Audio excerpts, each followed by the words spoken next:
Hello my dear students, welcome to वेदू और other smart learning app. मेरा नाम है अंकित श्रीवास्तव। आज मैं आपके लिए लेकर के आया हूँ क्लास 7 सोशल साइंस का एक नया चैप्टर जिसका नाम है स्टूडेंट्स इनसाइड आवर अर्थ। देखिए स्टूडेंट्स, इस चैप्टर को हम लोगों ने प्रीवियस वीडियोस में समझा था। इसमें हम लोगों ने कुछ इनसाइड अर्थ के इनर पार्ट्स को के बारे में समझा था, जैसे कि आपके क्रस्ट हो गया, मेंटल हो गया। स्टूडेंट्स, मैं आपको बता दूं कि इस पहले वीडियो में हम लोगों ने क्रस्ट, मेंटल और जितने भी क्रस्ट मेंटल के बीच की बाउंड्री है जो उन दोनों को अलग करती है, या फिर मेंटल कोर के बीच की लाइनिंग है जो उन दोनों को अलग करती है, उसके बारे में जाना था। या फिर ओशेनिक क्रस्ट या फिर कॉन्टिनेंटल क्रस्ट के बीच की जो डिसकंटिन्यूटी है उसके बारे में समझा, और मेंटल में अपर मेंटल और लोअर मेंटल की जो डिसकंटिन्यूटी है उसके बारे में समझा। देन हम लोगों ने इनर कोर और आउटर कोर के बारे में समझा था। आइए एक बार फिर से इसको रिवाइज के तौर पे समझते हैं, एक रिवीजन के तौर पे इसको फिर से समझा जाए। आइए ये देखिए, सबसे पहले हम लोगों ने ओशेनिक क्रस्ट और कॉन्टिनेंटल क्रस्ट की डिसकंटिन्यूटी समझा था, वो था क्या? Conrad discontinuity. उसके बाद लोअर मेंटल और अपर मेंटल के बीच की discontinuity Repetti discontinuity. Then outer core और इनर कोर की डिसकंटिन्यूटी लेमन कंटिन्यूटी। स्टूडेंट्स, यहां तक बातें आप लोगों ने समझ ली थी। अब देखिए, फिर क्रस्ट और अपर मेंटल, क्रस्ट और मेंटल, अपर मेंटल नहीं, क्रस्ट और मेंटल की डिसकंटिन्यूटी मोहो डिसकंटिन्यूटी। उसके बाद मेंटल और कोर की discontinuity, that is called Gutenberg discontinuity. So students, ये थी हमारी कुछ डिसकंटिन्यूटीज। हम लोगों ने स्टूडेंट्स उसके बाद क्रस्ट और मेंटल के बारे में समझा था। क्रस्ट में हमने क्या समझा था? क्रस्ट और अपर मेंटल वो लिथोस्फीयर का पार्ट है, यानी कि क्रस्ट और अपर मेंटल लिथोस्फीयर के अंदर में आता है। इसमें काफ़ी सारे रॉक्स पाए जाते हैं, कुछ मिनरल्स पाए जाते हैं, जैसे कि हो गया आपके सिलिकॉन, एल्यूमिनियम, जो कि आपके कॉन्टिनेंटल क्रस्ट में पाए जाते हैं। उसके बाद ओशेनिक क्रस्ट में कौन से पाए जा रहे थे मिनरल्स? सिलिकॉन और मैग्नीशियम। ठीक है, सो स्टूडेंट्स, इतनी बातें हुई थी आपकी क्रस्ट में। और स्टूडेंट्स, क्रस्ट का जो टेम्परेचर होता है, क्रस्ट का जो टेम्परेचर होता है वो 200 से लेकर के 400 डिग्री सेल्सियस के बीच में होता है। उसके बाद स्टूडेंट्स, क्रस्ट का जो लेयर था वो 40 किलोमीटर, ठीक है ना, यानी कि जो ये क्रस्ट है इसका पूरा लेयर ये 40 किलोमीटर तक फैला है, यानी कि डीप है। ठीक है, इतनी बातें हो गई थी आपकी क्रस्ट में। स्टूडेंट्स, मैंने आपको जैसे बताया कि उसमें रॉक्स ही पाए जा रहे थे। सो रॉक्स में भी कौन कौन से रॉक्स, हम लोग आज की क्लास में सारे रॉक्स के बारे में एक अच्छी तरीके से समझेंगे। ठीक है, अभी देखिए, मेंटल में हम लोगों ने क्या समझा था कि जितने भी वोल्केनिक इरप्शंस होते हैं और उसमें जैसे कि मैग्मा जब बाहर निकलता है, ठीक है ना, यानी कि मोल्टेन मैग्मा जब बाहर निकलता है लावा के फॉर्म में, तो वो कहाँ से निकलता है? वो आपके इसी मेंटल से निकलता है। ठीक है ना। और हम लोगों ने इसमें क्या समझा था? इसका जो हाइट है, यानी कि मेंटल का आपका हाइट है वो 2900 किलोमीटर तक, ये देखिए 2900 किलोमीटर मेंटल आपका डीप है। ठीक है ना। उसके बाद इसका टेम्परेचर, अब देखो वोल्केनिक इरप्शन हो रहा है, यानी कि उसमें आपका मोल्टेन मैग्मा ये सब अगर आपके मेंटल में है तो समझ सकते हो कि आप उसका टेम्परेचर कितना ज़्यादा हो सकता है। सो टेम्परेचर उसका कितना है? 1000 से लेकर के 3700 डिग्री सेल्सियस इसका टेम्परेचर होता है। ठीक है ना। फिर स्टूडेंट्स, हम लोगों ने इसमें कुछ एलिमेंट्स के बारे में समझा, जैसे कि आयरन, सोडियम, पोटेशियम और कैल्शियम, ये कुछ इसमें एलिमेंट्स पाए जाते थे। ठीक है ना, पाए जाते थे नहीं, पाए जाते हैं। ठीक है ना। उसके बाद मूवमेंट इन मेंटल, अब देखो वोल्केनिक इरप्शन होगा, उससे अर्थक्वेक की समस्या भी आ सकती है। तो अर्थक्वेक का एक रीज़न ये भी है वोल्केनिक इरप्शन, जो कि होता है आपके मेंटल में। ठीक है ना। अब ये देखिए, इसमें आपका अपर मेंटल हो गया ये, और ये हो गया आपका lower mental. So students, upper mantle, lower mental आप लोग समझ लो। ये देखो, ये हो गया आपका अपर मेंटल और ये हो गया आपका लोअर मेंटल। ठीक है ना। फिर देखिए, आगे हम लोग जब बढ़ेंगे और डीप जाएंगे तो आपको आउटर कोर और इनर कोर समझ में आएगा। ठीक है ना। तो यहां तक बातें हो गई आपकी। ठीक है ना। अब चलिए कोर की तरफ बढ़ते हैं। सो स्टूडेंट्स, कोर क्या है हमारा? देखिए, मैंने आपको बताया जैसे कि क्रस्ट आपके पूरे अर्थ के सरफेस का 1% है। कितना है? 1%। उसके बाद मेंटल जो है वो 84% है। सो रेस्ट ऑफ दैट क्या होगा? यानी कि बचा हुआ पार्ट आपका कोर, जो कि कितना है? 15% है। स्टूडेंट्स, कितना है? 15%। कोर कितना है? 15%। उसके बाद अब भाई क्रस्ट मेंटल जब ऊपर था तो इनर मोस्ट लेयर क्या होगा आपका, कोर ही होगा ना, ठीक है। उसके बाद students it has radius of about 3485 kilometre, ठीक है ना, यानी कि जो पूरे कोर का जो पूरा लेयर है वो कितने में फैला हुआ है, तो 3485 किलोमीटर, और ये अर्थ के सरफेस से लगभग 2900 किलोमीटर डीप है, 2900 किलोमीटर डीप है। इसमें आप प्लस 40 किलोमीटर भी कर दो क्योंकि क्रस्ट वाला पार्ट भी तो है, लेकिन इसको क्या कर दिया जाता है ना, नुलिफाई कर दिया जाता है, यानी कि इसको आप नेगलेक्ट भी कर सकते हो। आप 2900 किलोमीटर याद रखो, ठीक है ना, होल फिगर में याद करोगे, याद करने में आसानी होगी। सो 2900 किलोमीटर ये कितना क्या होता है, डीप होता है, और इसका जो रेडियस होता है यानी कि कोर का लेयर कितने में फैला है, सो 3485 किलोमीटर। इसी में आपका इनर कोर और आउटर कोर आते हैं, ठीक है।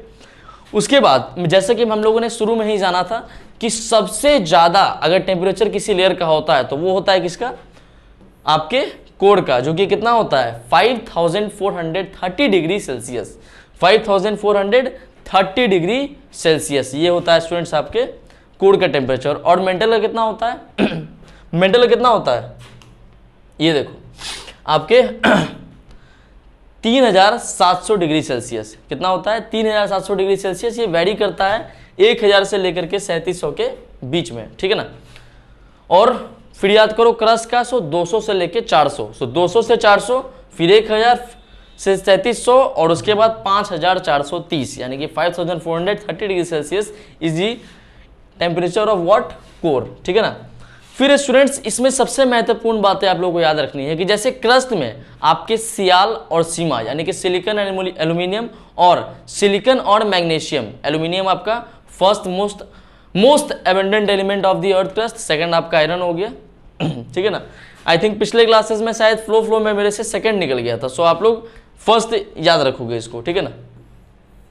ये देखिए आपके इनर कोर में जैसा कि हम लोगों ने समझा था कि आपके क्रस्ट में क्या पाया जा रहा था, सियाल और सीमा, सिलिकॉन एल्यूमिनियम और सिलिकॉन एंड मैग्नीशियम दोनों रिस्पेक्टिव क्रस्ट में थे। पहले में आपके कॉन्टिनेंटल क्रस्ट में क्या थे, सो सियाल यानी कि सिलिकॉन एल्यूमिनियम। उसके बाद ओशेनिक क्रस्ट में क्या थे, फिर उसमें थे सीमा यानी कि सिलिकॉन और मैग्नीशियम, ठीक है ना। उसी तरीके से फिर हम लोग मेंटल में आए थे, सो मैग्मा, जो मैग्मा था वो किस में था, आपके मेंटल में था।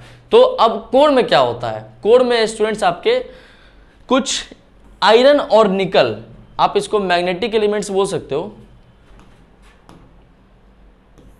ये देखो मैं लिख देता हूं स्टूडेंट्स यहाँ पे मैग्नेटिक एलिमेंट्स, मैग्नेटिक एलिमेंट्स, आगे में फेरो भी निकाल, फेरो मैग्नेटिक एलिमेंट्स। ये है आपका आयरन और निकल, यानी कि फेरो मैग्नेटिक एलिमेंट्स किसमें पाए जाते हैं, आपके कोर में। फेरो मैग्नेटिक में कौन कौन सा, आयरन या फिर निकल, आयरन या फिर निकल। तो ये बात हो गई आपकी कोर के बारे में। अब हम लोगों ने डिसकंटिन्यूटी तो पढ़ा था ना, इसका इनर और आउटर कोर का डिसकंटिन्यूटी को क्या बोलते थे, लेमन डिसकंटिन्यूटी बोलते थे, ठीक है। और मेंटल और कोर के बीच की डिसकंटिन्यूटी को क्या बोलते थे, सो गुटेन्सबर्ग, ठीक है ना। और क्रस्ट और मेंटल के बीच में डिसकंटिन्यूटी को क्या बोलते थे, आपका मोहो डिसकंटिन्यूटी। तो ये बात हो गई आपकी डिसकंटिन्यूटी के बारे में।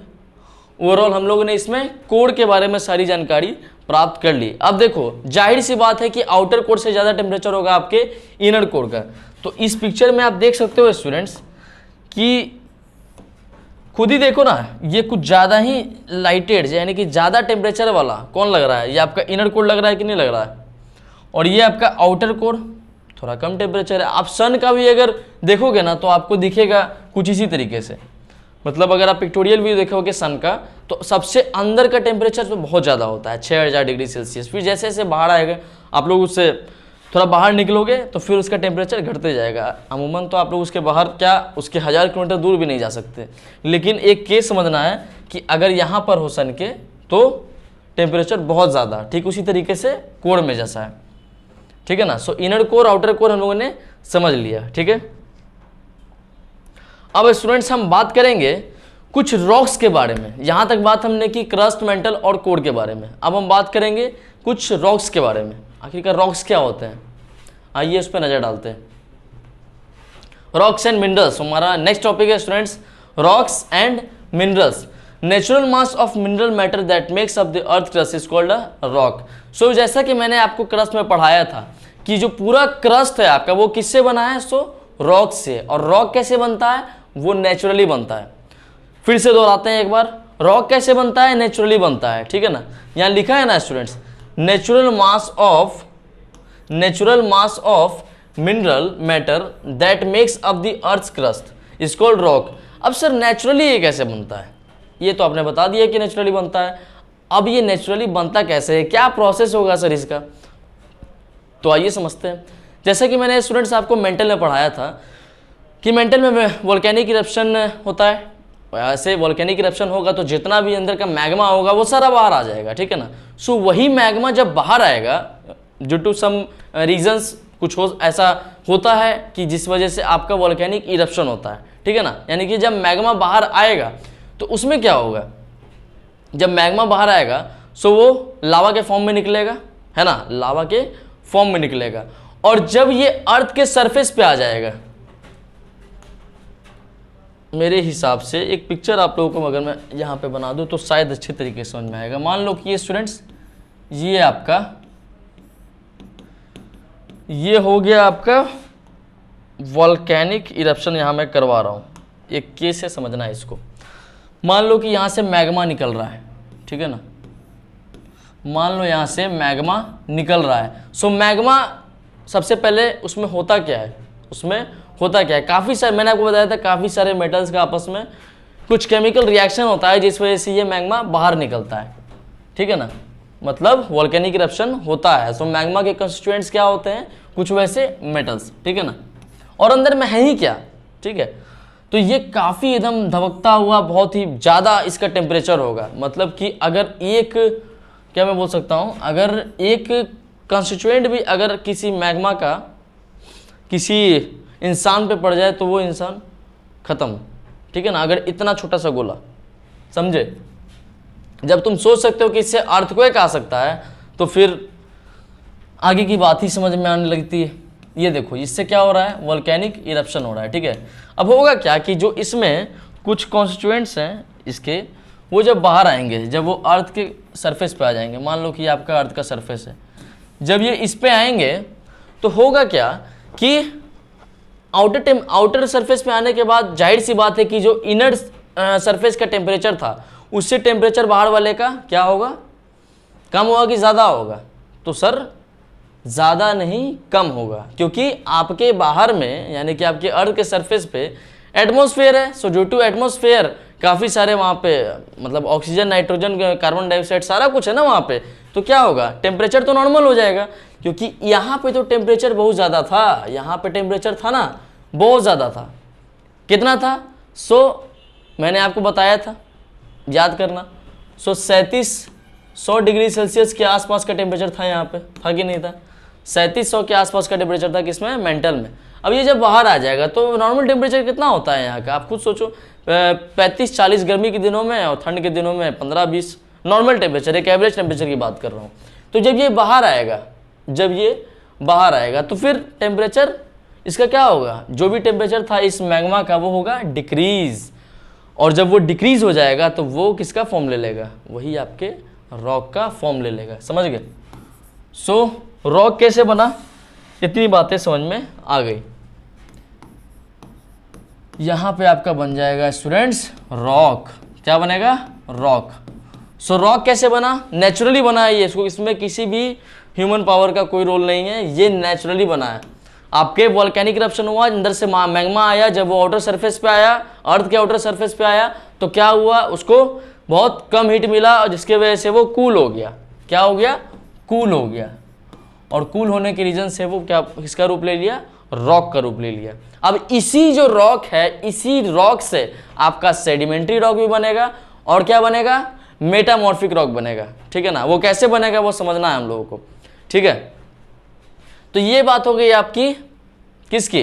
अब देखो स्टूडेंट, सबसे पहले जो रॉक बनेगा, सबसे पहले जो रॉक बनेगा, मान लो कि ये जो आपका वॉल्केनिक इरप्शन हुआ, मैग्मा बाहर निकला, तो सबसे पहले जो रॉक बना उसको हम लोग कौन सा रॉक बोलेंगे? उसको हम लोग बोलेंगे इग्नियस रॉक। जब मैं इग्नियस रॉक पढ़ाऊंगा तो इसके बारे में एक बार और रिवीजन कर लेंगे, ठीक है। अब देखो, अर्थ के सरफेस पे काफ़ी डिफरेंट टाइप ऑफ रॉक्स हैं, जैसे कि मैंने अभी आपको बताया, इग्नियस रॉक हो गए, सेडिमेंट्री हो गए, फिर क्या हो गए आपके मेटामॉर्फिक रॉक। ये देखो, ये 3 टाइप के मेनली आपको लोगों को रॉक्स पढ़ने हैं, ठीक है ना, इग्नियस, सेडिमेंट्री, फिर मेटामॉर्फिक, ठीक है। अब एक एक करके हम लोगों को सारे के बारे में समझना है कि इग्नियस क्या है, सेडिमेंट्री क्या है, मेटामॉर्फिक क्या है, ठीक है ना। और ये देखो, ये स्टूडेंट्स तुम लोग भूलना नहीं है, इसका हो सके तो तुम स्क्रीनशॉट ले लो और इसको दिमाग में कैद कर लो। देखो यहाँ जो लिखा है वो तुमको ज़्यादा याद नहीं होगा बनिस्बत तुम अगर इसको दिमाग में बैठा लेते हो, यानी कि इस पिक्चर को अगर दिमाग में बैठा लिए तो रॉक फॉर्मेशन अगर कोई भी पूछेगा तो तुम झिझकोगे नहीं, एकदम मस्त बता दोगे उसको, ठीक है ना। तो ये बात हो गई आपकी रॉक्स के फॉर्मेशन के बारे में। अब हम समझेंगे some different type of rocks. अब देखिए, व्हेन द मैं सबसे पहले igneous rock. So igneous rocks तो स्टूडेंट्स हम लोगों ने अभी तुरंत डिस्कस किया कि क्या होता है, क्या होता है यहाँ पे। जब वॉल्केनिक इरप्शन होता है, जब वॉल्केनिक इरप्शन होता है, जब ये अंदर का जो मैग्मा था बहुत ही मॉल्टेन स्टेट में जब मेटल था, वो उसी को मैग्मा बोलते हैं, जब वो बाहर निकला तो क्या हुआ, लावा का फॉर्म लेते हुए निकला बाहर और वो आ गया आपके अर्थ के सरफेस पे। किस पे आ गया स्टूडेंट्स? सो बोलोगे अर्थ के सरफेस पे आ गया सर, अर्थ के सरफेस पे आ गया। मान लो ये अर्थ का सरफेस है, आ गया अर्थ के सरफेस पे, और इसी अर्थ के सरफेस पे आने के कारण क्या हुआ, जो टेम्परेचर था अंदर का टेम्परेचर लगभग 3700 डिग्री सेल्सियस, तो जब बाहर आया तो टेम्परेचर नॉर्मल हो गया उस रॉक्स का, और वो सडनली कूल, स्लोली कूल हुआ, सडनली नहीं, slowly cools down 40-45 degree Celsius गर्मी के दिनों में, मैंने अभी भी आपको बताया है ना, अमूमन वही होता है टेम्परेचर। सो यहाँ से क्या हुआ, आपके इग्नियस रॉक का फॉर्मेशन हुआ। ये देखो, इसको जाके यहाँ मिला दो। सो इग्नियस रॉक कैसे बना, ये बातें आपने समझ ली, ठीक है, ठीक है ना। When the molten magma cools it becomes solid, rocks thus formed are called igneous rock। सो समझने वाली बात है, डेफिनेशन को रट्टा नहीं मारना है, लॉजिक समझना है कि कैसे ये सारी चीज़ें हुई। अब देखो स्टूडेंट्स, यहाँ पे कुछ इग्नियस रॉक के बारे में आप लोगों को दिया गया है, आप यहाँ देख सकते हैं। बेसिकली आप लोगों को ये बेसाल्ट, ये इग्नियस रॉक के बारे में समझना है। देखो यहाँ पे कुछ और भी डिफरेंट टाइप ऑफ रॉक्स आ गए हैं, तो मैं आपको बता दूं कि आप लोग इसको दिमाग में लेकर के चलोगे, यानी कि जो बेसाल्ट है, बसाल्ट है, ये क्या है, आपका एक इग्नियस रॉक है, ठीक है ना। चलिए अब आगे की बात करते हैं, ठीक है। और एक स्टूडेंट्स हमारा और था यहाँ पे, देखोगे आपका ग्रेनाइट। स्टूडेंट्स बेसाल्ट और ग्रेनाइट, जब आप लोग हायर क्लासेस में जाओगे तो आप लोग को एंडीसाइट के बारे में पढ़ना है। जब हायर क्लासेस में जाओगे तो आप लोगों को इस एंडीसाइट के बारे में पढ़ना है। बेसाल्ट तो अभी हम लोग पढ़ेंगे, तुरंत खत्म करेंगे इसको। फिर डियोराइट के बारे में पढ़ना है, देन और आपका कुछ मेन रॉक्स यहाँ पर है, जैसे कि ग्रेनाइट भी इसमें से एक हो गया, और बाकी सब आप याद कर भी सकते हो, नहीं भी कर सकते हो, बहुत ज़्यादा नेसेसरी नहीं है आपके एग्जाम के लिए। हाँ, लेकिन नेसेसरी तब होगा जब आपसे एग्जाम्पल पूछा जाएगा। तो स्टूडेंट्स मैं आपको बता रहा हूँ, इस पूरे पिक्चर में से आप 4 से 5 एग्जाम्पल याद कर लो, ठीक है ना, 4 से 5 एग्जाम्पल तो याद कर लो। और ये बेसाल्ट और ग्रेनाइट, इन दोनों के बारे में हम लोग को समझना है अभी, ठीक है ना। इसको हम लोग समझेंगे जब हम लोग इग्नियस रॉक के टाइप्स के बारे में पढ़ेंगे। अब देखो, इग्नियस रॉक के कुछ टाइप्स भी होते हैं सर। टाइप्स कैसे, टाइप इग्नियस रॉक को क्लासिफाई कैसे किया गया है, यानी कि इसका विभाजन कैसे किया गया है, तो समझो होता क्या है कि जब मैग्मा बाहर निकलता है, जब मैग्मा बाहर निकलता है, सो लावा के फॉर्म में निकलता है ना। जब वो बाहर निकल गया और तब जब स्लोली कूल डाउन हुआ वो पूरा लावा, तो रॉक का फॉर्मेशन हुआ, तो उससे एक अलग टाइप का इग्नियस रॉक बनेगा, उससे एक अलग टाइप का इग्नियस रॉक बनेगा। लेकिन जब उसी वोल्केनो के अंदर आपका कुछ किसी एक तरीके से, मतलब कुछ एक इन्वायरमेंटल चेंज आया, जिसके वजह से क्या हुआ, वो अंदर में ही क्या हो गया, कूल डाउन हो गया। आप लोग सुने होंगे कि कुछ मरी हुई ज्वालामुखियाँ होती है, मतलब कि वो ऐसी ज्वालामुखी जो कि ब्लास्ट नहीं कर सकती। सो वही मैं बता रहा हूँ, जो ब्लास्ट नहीं कर सकती तो उसके अंदर का जो मैग्मा होगा वो अंदर ही कूल डाउन हो गया होगा, तो वहीं से आपका इग्नियस रॉक बन गया एक अलग टाइप का। सो हम लोगों ने दो टाइप्स के इग्नियस रॉक समझे। आइए एक बार आप लोगों को फिर से मैं समझाता हूँ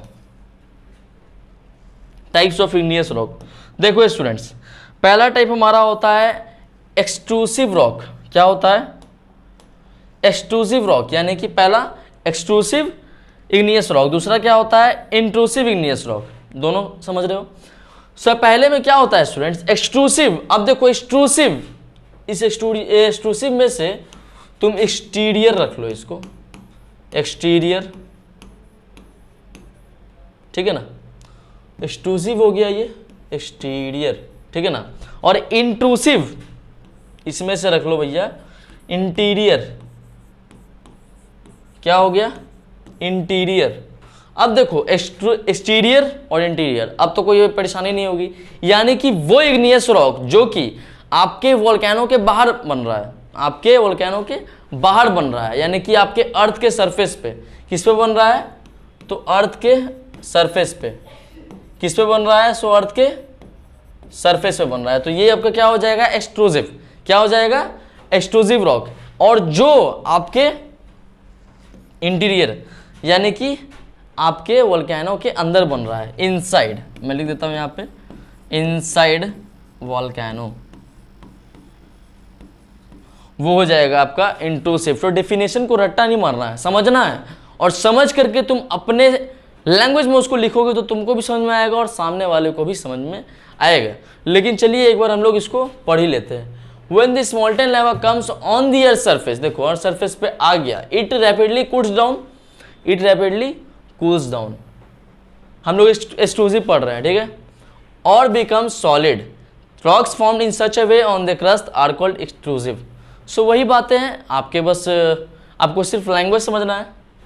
When the, अब इंट्रूसिव में पढ़ेंगे, when the molten magma cools down deep inside the earth crust, अब अर्थ क्रस्ट के अंदर ही जब हो गया, चलो यहाँ पे इनसाइड वोल्केनो के अंदर इनसाइड क्रस्ट लिख दे क्या? चलो लिख देते हैं, ठीक है ना, इनसाइड अर्थ क्रस्ट, ठीक है। Solid rocks so formed are called intrusive. जब आप लोग वोल्केनो पढ़ोगे ना स्टूडेंट्स, तो आप लोगों को एक वोल्केनो पढ़ना होगा जो कि मतलब चालू वोल्केनो, मतलब कि जो कंटिन्यूसली मैग्मा बाहर निकाल रहा है, बाहर रिलीज कर रहा है, ठीक है, तो एक वो हो गया। दूसरे में आप पढ़ोगे मरी हुई ज्वालामुखी है, एक आपके इंडिया में भी है, उसको बैरन वोल्केनो बोलते हैं, शायद इसी तरीके से उसका नाम है। तो एक वो हो गया आपका, वो मरी हुई ज्वालामुखी है, ठीक है ना। ये हो गई स्टूडेंट्स बात आपकी एक्सट्रूसिव और इंट्रूसिव के बारे में। अब हम लोग समझेंगे एक्सट्रूसिव और इंट्रूसिव का रिस्पेक्टिव एग्जाम्पल्स, ठीक है ना। दोनों के हम लोग एग्जाम्पल्स के बारे में समझ लेते हैं, आ जाओ समझा जाए। देखो स्टूडेंट्स, एक्सट्रूसिव अगर बात हो रही है, देखो एक्सट्रूसिव की अगर बात हो रही है तो ये फाइन ग्रेन्ड होता है, यानी कि इसका जो पार्टिकल साइज होता है ना, देखो अगर कुछ ऐसा है तो ये बाद में फिर ऐसा हो जाएगा, फिर कुछ इस तरीके से, मतलब ये घटते जाएगा। क्या होगा? इसका साइज घटते जाएगा, और उसी घटती हुई जो साइज है, जो घटता हुआ साइज है ना ऐसा, उसी के बेसिस पे इस एक्सक्लूसिव को भी बांटा गया है, उसी के बेसिस पे इस एक्सक्लूसिव को भी बांटा गया। और इसमें भी कुछ एग्जांपल्स दिए गए, जैसे कि देखो बसाल्ट, फिर हो गया आपका एंडेसाइट, क्या हो गया? एंडेसाइट, उसके बाद रेओलाइट। तो यहाँ आपको कुछ साइज में इसका जो ग्रेन साइज है इसमें कुछ डिक्रीज नहीं देखने को मिल रहा है, यानी कि आप इसमें कुछ नहीं देख पा रहे हो कि डिक्रीज कर रहा है साइज इसका, तो उसी में ये आप समझ सकते हो फाइन ग्रेन्ड, ठीक है ना। फिर बात होती है इंट्रूसिव की, इसकी बात होती है इंट्रूसिव की, इसमें कोर्स ग्रेन्ड है, ये क्या है? कोर्स ग्रेन्ड है। अब देखो गैब्रो ड्योराइट ग्रेनाइट, सबसे फाइनेस्ट कोर्स ग्रेन्ड आप बोल सकते हो फाइनेस्ट, क्या बोलोगे? फाइनेस्ट। आप जैसे जैसे इस तरफ बढ़ोगे तो फाइन होते जाएगा, और आप जैसे जैसे इस तरफ बढ़ोगे तो ग्रेन साइज जो होगा वो डिक्रीज करते जाएगा, ठीक है ना। सो एक्सट्रूसिव भी समझ में आ गया और इंट्रूसिव भी समझ में आ गया। अगर एग्जाम में क्वेश्चन आता है तो जब ही एक्सट्रूसिव के बारे में तुम डेफिनेशन बताओगे उसका, तो तुमको बेसाल्ट के बारे में, मतलब बेसाल्ट का एग्जाम्पल देना ही देना है, और एंडेसाइट, रियोलाइट। उसके बाद जब इंट्रूसिव के बारे में बताओगे सो ग्रेनाइट। ये ग्रेनाइट तो अगर भूल गए तो तुम गए काम से। तो गैब्रो, ड्यूराइट और ग्रेनाइट, ये हो गया आपका 3 एग्जाम्पल किसका, सो इंट्रूसिव का। और आपका 3 एग्जाम्पल यहाँ पे हो गया इस एक्सट्रूसिव का। ठीक है, सो एक्सट्रूसिव और इंट्रूसिव आप लोगों का हो गया है क्लियर। अब स्टूडेंट्स हम लोग आगे बढ़ते हैं और समझते हैं सेडिमेंट्री रॉक्स के बारे में। स्टूडेंट्स यहाँ तक बात हो गई थी आपकी इग्नियस रॉक के बारे में, हम लोगों ने उसके टाइप्स के बारे में पढ़ा। अब हम लोग समझेंगे सेडिमेंट्री रॉक्स क्या होता है। देखो students, before explaining sedimentary rocks through the definition, पहले मैं आपको बताना चाहता हूँ इसको कुछ पिक्टोरियल व्यू से समझते हैं। मतलब अपने दिमाग में इमेजिनेशन करो, जो मैं आपको समझाना चाहता हूँ उसको जस्ट विजुअलाइज करो कि हाँ ऐसा होता होगा सर। देखो स्टूडेंट्स, चलो यहीं से समझा दिया जाए। होता क्या है ना स्टूडेंट्स, जब वो आपका, मैंने बताया था कि जो रॉक्स बाहर मतलब जो मैग्मा बाहर निकला था उससे रॉक बना था, तो इग्नियस रॉक हमने वहाँ समझा, एक्सट्रूसिव इंट्रूसिव भी समझ लिया। तो होता क्या है स्टूडेंट्स, आपका इग्नियस रॉक तो वहाँ निकल गया। अब मान लो रॉक्स यहाँ निकल के आ गया, ये देखो ये हो गया आपका रॉक्स, ये हो गया आपका रॉक्स। चट्टान बोलो इसको, चट्टान बोल दो इसको, मतलब हैवी रॉक्स, ठीक है ना। जिससे आपका एक डेक्कन बनता है, मतलब प्लेटू बनता है, एक डेक्कन प्लेटू, हमारे इंडिया का सबसे बड़ा प्लेटू डेक्कन का पठार, ठीक है ना। तो पूरा किससे बना है, वो पूरा इसी रॉक से बना है, ठीक है। अब देखो रॉक्स होता क्या है स्टूडेंट्स, सेडिमेंट्री रॉक्स में जब इस रॉक के ऊपर से कुछ वाटर बॉडीज मूव करती हैं, होता क्या है कि इस रॉक के ऊपर से कुछ वाटर बॉडीज क्या करती हैं, मूव करती हैं, वाटर बॉडीज मूव करती हैं। और उसी के बीच में रॉक्स के जो कुछ स्मॉलेस्ट पार्टिकल्स होते हैं, कुछ स्मॉलेस्ट पार्टिकल्स होते हैं, वो इस नदी के साथ साथ, मान लो ये रिवर बह रही है, अगर ये रिवर बह रही है तो होता क्या है कि जो फाइन पार्टिकल्स होते हैं या फिर ग्रेन साइज पार्टिकल्स होते हैं, इसी नदी के धारा में बहते बहते आगे बढ़ जाते हैं। क्या होता है, आगे बढ़ जाते हैं। और नदी अपने रास्ते में, मान लो कि नदी को आना है उत्तराखंड से बिहार, तो होता क्या है, नदी अपने रास्ते में अपने साथ साथ कुछ इम्प्योरिटीज़ और कुछ रॉक्स को साथ साथ ले करके चलती है। क्या करती है, कुछ इम्प्योरिटीज़ या फिर रॉक्स को साथ में ले करके चलती है और आ जाती है बिहार, ठीक है। एक एग्जांपल बता रहा हूँ समझना, उत्तराखंड से आना था बिहार, उत्तराखंड से निकली तो कुछ रॉक्स मिले होंगे रास्ते में, कुछ उसको मिले होंगे इम्प्योरिटीज़, ले करके आ रही है बिहार। सो बिहार आई, तो जैसी ही बिहार आई तो मान लो एक तट पे रुकी, बैंक ऑफ रिवर बोलते हैं जिसको। मान लो ये तट है हमारा, मान लो ये हमारा तट है, बैंक है। अब जा करके सारा डिपॉजिट क्या होगा स्टूडेंट्स, इसी से जाके टकराएगा। क्या होगा, इसी से जाके क्या होगा स्टूडेंट्स, टकराएगा। बार बार यहाँ पे इससे जाके टकरा रहा है, तो इससे क्या होगा, जो भी रॉक्स या फिर इम्प्योरिटीज़ ये अपने साथ लेकर के आ रही थी, सारे यहाँ पे हो जाएंगे आकर के जमा, ठीक है। सारे यहाँ पे हो जाएंगे आकर के क्या, जमा हो जाएंगे, ठीक है ना। देखो बोलोगे तुम कि सर जमा हो गए तो इससे क्या होगा, तो स्टूडेंट्स अब देखो तुम इस पिक्चर को, यहाँ तक ये बातें समझ में आ गई। रिवर कहाँ से निकल रही है, उत्तराखंड से, बीच में उसको रॉक मिली और कुछ इम्प्योरिटीज़ मिले, उसको साथ में वो लेकर के आई बिहार, ठीक है ना, साथ में लेकर के आई बिहार। और बिहार आते के साथ वो किसी एक बैंक पे, किसी एक किनारे पे जितना भी अपना इम्प्योरिटीज़ थी यहाँ पे आकर के रिलीज कर दी और सेडिमेंट्स बना दी। क्या बना दी, सेडिमेंट। सेडिमेंट किसको बोलते हैं, देखो स्मॉल फ्रैगमेंट्स ऑफ रॉक, यानी कि स्मॉल फ्रैगमेंट्स ऑफ रॉक, यानी कि फ्रैगमेंट्स कुछ इस तरीके से, ये देखो फ्रैगमेंट्स क्या होता है, मतलब किसी एक, मान लो कोई एक चीज़ है इस तरीके का, इसको अगर काट दोगे बीच बीच से सो फ्रैगमेंट हो गया। ये फ्रैगमेंट हो गया मतलब ये टुकड़े हो गए इसके, ठीक है ना।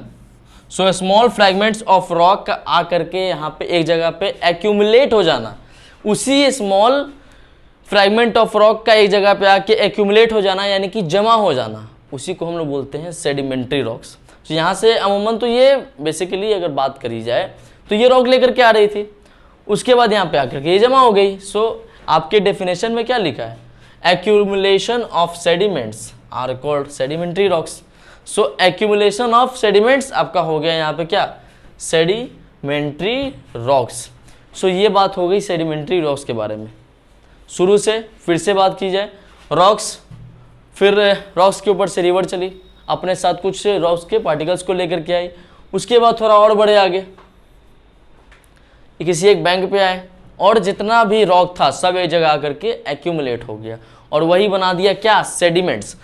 इस पिक्चर को देखोगे, देखो रिवर आई, ये देखो पूरा आपको एक सेडिमेंट के टाइप का पूरा लग रहा है, पूरा रॉक का लेयर यहाँ जमा हुआ दिख रहा है, तो बोलोगे दिख रहा है सर, तो यही तो है आपका क्या, सेडिमेंट्री रॉक्स. यहाँ पे देखो स्टूडेंट्स, इस वाले पोर्शन को देखोगे, यहाँ पे ऐसा लग रहा है कि नदी आ रही है, वहाँ से पास हो रही है, फिर जा रही है, समझ में आया.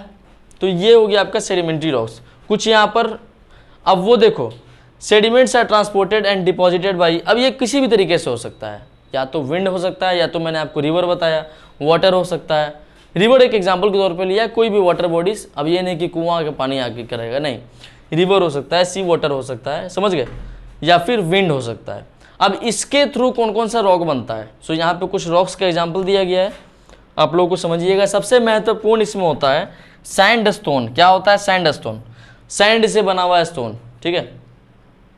उसके बाद सिल्ट स्टोन, फिर शेल, फिर कॉन्ग्लोमरेट, उसके बाद ब्रैकिया, कॉन्ग्लोमेरेट. तो यहाँ पे टोटल हम लोग 5 एग्जांपल्स पढ़े हैं किसके, सेडिमेंट्री रॉक्स के. सो स्टूडेंट्स, ये हो गई बात ओवरऑल आपके सेडिमेंट्री रॉक्स के बारे में. अब देखो मेटामॉर्फिक रॉक जो होता है, मेटामॉर्फिक रॉक जो होता है वो इन्हीं सब रॉक के क्या, जितने भी इग्नियस रॉक है, सेडिमेंट्री रॉक्स हैं, इन्हीं में कुछ केमिकल रिएक्शन होता है, ठीक है ना, जिसके वजह से काफ़ी सालों के बाद कुछ ऐसा रिएक्शन होगा जिसके कारण ये मेटामॉर्फिक रॉक बनेगा, ठीक है. यहाँ कुछ मेटामॉर्फिक रॉक्स आपको दिए गए हैं, इन शॉर्ट आप लोगों को यही समझना है. कुछ एग्जांपल्स दिए गए हैं, इसको समझ लो. मेनली आपका जो सबसे मोस्ट इंपॉर्टेंट एग्जांपल होता है मार्बल, ठीक है ना. सो मार्बल किससे बनता है, उसमें मेटामॉर्फिक रॉक का एग्जांपल क्या है, मार्बल है. सो मार्बल कैसे बनता है, कोई इग्नियस रॉक है, सेडिमेंट्री रॉक है, उसमें कुछ डिग्रेडेशन हुआ, कुछ डिकम्पोजिशन हुआ, जिसकी वजह से क्या बनता है, मेटामॉर्फिक रॉक बनता है, ठीक है ना. अब देखो सबसे अर्थ क्रस्ट का मैंने आपको बता दूं कि अर्थ क्रस्ट, जैसे कि मैंने आपको बताया कि अर्थ क्रस्ट में क्या पाया जाता है, सारे रॉक्स पाए जाते हैं. सो उस रॉक्स में अर्थ क्रस्ट पे सबसे ज़्यादा आपका क्या पाया जाता है, मेटामॉर्फिक रॉक. अगर पूरी धरती की बात कर दी जाए, पूरी अर्थ की बात कर दी जाए, तो 12% of earth land surface is what, is metamorphic rock, ठीक है ना. सो मेटामॉर्फिक रॉक में इतनी बातें हम लोगों ने समझ ली. सो स्टूडेंट्स, ये रहा हमारा ओवरऑल सेशन. हम लोगों ने इसमें 3 रॉक्स के बारे में पढ़ा, एक कोर के बारे में भी समझा. आई होप आप लोगों को सारी बातें क्लियर हो गई होंगी. तो आप लोग इसको अच्छे से पढ़िए और अपने मन से कुछ नोट्स वगैरह इसका तैयार कीजिए. वैसे मैं आपको प्रोवाइड करा दूंगा, कुछ स्ट्रिकी नोट्स आप लोग इसका बना सकते हैं. सो स्टूडेंट्स, आज यहीं पे इस सेशन को ख़त्म करते हैं, फिर मिलेंगे एक नए टॉपिक के साथ. तो फिर यहीं पे ख़त्म करते हैं. So thank you so much.